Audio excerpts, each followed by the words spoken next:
Assalamualaikum warahmatullahi wabarakatuh.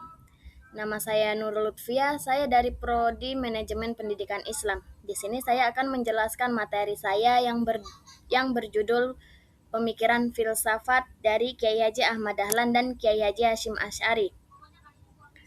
Yang pertama yaitu ada biografi singkat Kiai Haji Ahmad Dahlan. Kiai Haji Ahmad Dahlan lahir pada 1 Agustus 1868 di Kauman, Yogyakarta dengan nama kecil Muhammad Darwis. Beliau merupakan putra dari Kiai Haji Abu Bakar, seorang khatib di Masjid Gede Kauman. Sejak kecil, Ahmad Dahlan telah mendapatkan pendidikan agama yang kuat di lingkungan keluarganya. Pada usia muda, beliau berangkat ke Mekah untuk mendalami ilmu agama dan di sana terpengaruh oleh pemikiran-pemikiran pembaruan Islam, termasuk gagasan Jamaluddin Al-Afghani dan Muhammad Abduh. Pengalaman ini yang membentuk visi beliau tentang perlunya reformasi pendidikan dan keragaman di Indonesia. Sepulang dari Mekah, Kiai Haji Ahmad Dahlan mendirikan organisasi Muhammadiyah pada tanggal 18 November tahun 1912 di Yogyakarta. Organisasi ini menjadi wadah pembaruan Islam yang menekankan pendidikan modern, pelayanan sosial, dan pemberdayaan umat. Beliau mendirikan seolah-olah yang memadukan ilmu agama dan ilmu umum, sebuah terobosan besar di zamannya. Kiai Haji Ahmad Dahlan wafat pada tanggal 23 Februari tahun 1923 di Yogyakarta, meninggalkan warisan besar bagi pendidikan Islam Indonesia. Selanjutnya ada karya-karya dari Kiai Haji Ahmad Dahlan. Yang pertama, beliau mendirikan Muhammadiyah pada tahun 1912 sebagai organisasi Islam modern pertama di Indonesia, membangun sekolah-sekolah Muhammadiyah yang memadukan ilmu agama dan ilmu umum, mendobrak dikotomi pendidikan tradisional dan membuka akses pendidikan bagi seluruh lapisan masyarakat. Yang kedua, beliau mendirikan organisasi perempuan Aisyah sebagai wadah pemberdayaan perempuan Muslim Indonesia, membangun sistem pendidikan Islam modern dengan kurikulum instruktur, metode pengajaran kelas, dan evaluasi pembelajaran yang sistematis dan terorganisir. Yang ketiga, beliau mengembangkan pengajian tafsir Al-Quran, khususnya Sirah Al-Ma'un, yang menjadi landasan gerakan sosial dan amal, mendorong umat Islam untuk peduli terhadap kaum du'afa, yatim piatu, dan masyarakat yang membutuhkan sebagai wujud nyata keimanan. Selanjutnya ada pemikiran filsafat pendidikan Islam dari Kiai Haji Ahmad Dahlan. Yang pertama, integrasi ilmu agama dan ilmu umum. Yang kedua, Kiai Haji Ahmad Dahlan menolak dikotomi ilmu agama dan ilmu umum. Menurutnya, keduanya harus dipadukan secara harmonis agar menghasilkan manusia yang cerdas sekaligus berakhlak mulia. Yang ketiga, pendidikan berorientasi amal. Yang keempat, amal tidak cukup hanya dipahami secara teoritis. Pendidikan harus mendorong peserta didik untuk mengamalkan ilmunya demi kemaslahatan masyarakat sesuai semangat surah Al-Ma'un. Yang kelima, metode pendidikan modern. Beliau memperkenalkan sistem pendidikan modern, kelas terstruktur, kurikulum terpadu, dan evaluasi pembelajaran, menggantikan sistem pengajian tradisional yang belum sistematis.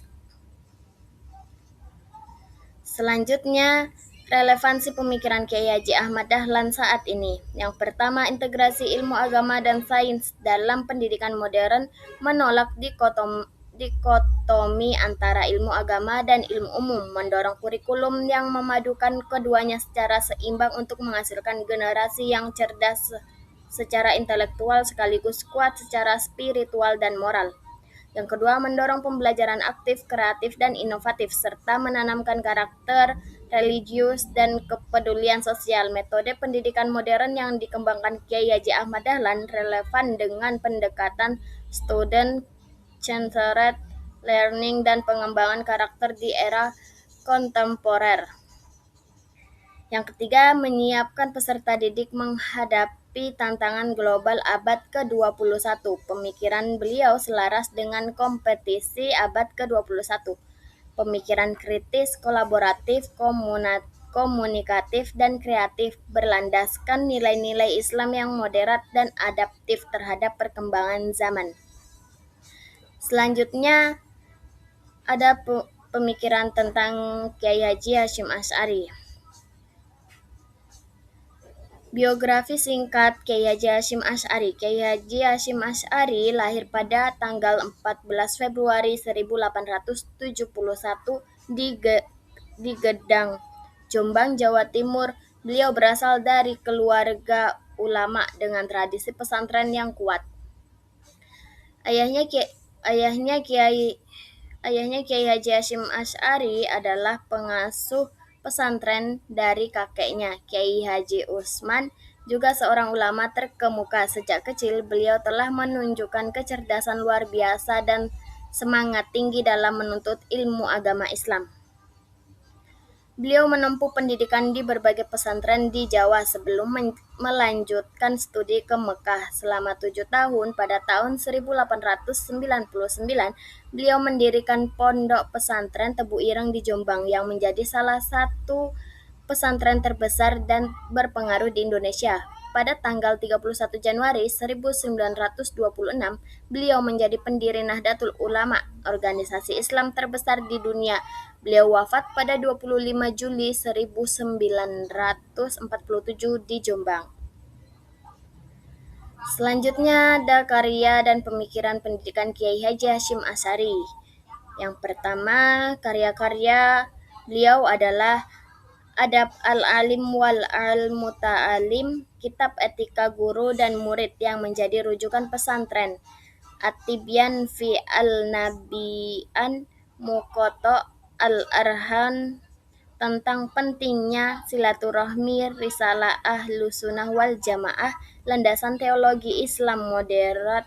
Karya-karya ini menjadi landasan kurikulum pesantren Nusantara hingga kini. Yang kedua, pendidikan berlandaskan adab. Pendidikan terus dilandasi adab, hormat kepada Allah, guru, orang tua, dan sesama. Guru berperan sebagai teladan utama dalam akhlak dan ibadah, bukan sekadar pengajar ilmu. Ilmu yang dipelajari harus bermanfaat dan diamalkan demi kemaslahatan umat.